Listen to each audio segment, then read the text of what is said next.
मुझे तो ये कहना है कि जब पाकिस्तान इतना घर जैसा लगता है वहीं जाके रहो ना, यहां क्यों समस्या पैदा कर रहे हो? पूरा गांधी परिवार को वहां शिफ्ट कर जाना चाहिए। देखिए यहां पर लगातार चुनाव हार रहे हैं, 90 से ऊपर चुनाव हार चुके हैं, और वहां लोकप्रियता इतनी है कि चुनाव जीतने लगेंगे। तो नागरिकता अप्लाई कर दें, वहीं शिफ्ट कर जाए, ज्यादा बेहतर रहेगा। राहुल गांधी जी की आदत हो गई है इस तरह से संवैधानिक संस्थाओं पे आरोप लगाने की। पूरा देश का युवा जन जी एक ही पिक्चर देख रहा है आजकल, मेरा नाम जोकर। आनंद लीजिए राहुल गांधी का। बिहार को मजबूत बनाएंगे कि मजबूर बनाएंगे? क्योंकि 15 साल उनके पिताजी माताजी के शासन में बिहार जितना मजबूर हुआ, अब बिहार जितना अपमानित हुआ उतना तो कभी नहीं हुआ। और तेजस्वी यादव और उनके जैसे आदमियों की, उनके परिवार की बिहार को जरूरत नहीं है। बिल्कुल सही कर रहे हैं प्रधानमंत्री जी।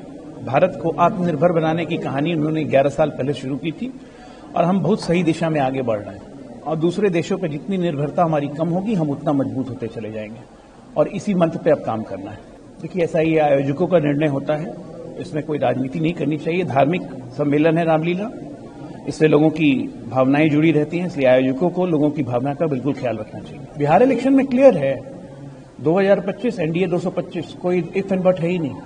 पूर्ण बहुमत और संपूर्ण बहुमत की सरकार बनेगी, पूर्ण भी नहीं, संपूर्ण बहुमत। ऐसा है जब से बीजेपी की सरकार आई है, क्या दिल्ली में एक भी बम धमाके हुए हैं या देश में कहीं बम धमाके हुए हैं?